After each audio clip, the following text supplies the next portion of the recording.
La République de Côte d'Ivoire a déployé des investissements importants pour accroître la production de noix de cajou. Pour l'État ivoirien, il faut développer une infrastructure industrielle adaptée à l'exploitation et la transformation de l'anacarde.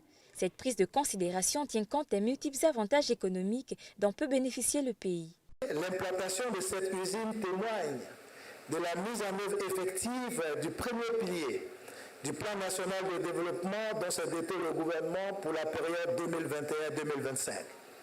Le développement de la transformation de l'anacarde représente un axe majeur de la politique de développement du secteur agro-industriel ivoirien, du fait de son fort impact socio-économique, notamment son grand potentiel de création d'emplois et de valeur ajoutée. La noix de cajou, qui est aussi connue sous le nom de anacarde, représente le deuxième produit agricole exporté par la Côte d'Ivoire sur le marché international après le cacao.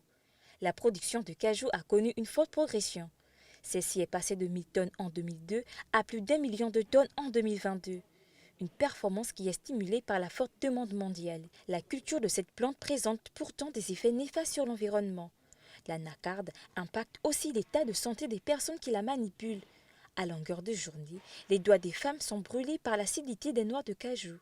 La culture du cajou serait à l'origine de la déforestation de forêts et des savanes sèches dans la région. La forte demande de ce produit agricole a été la cause de l'expansion de l'agriculture sur les zones de végétation indigène vierge.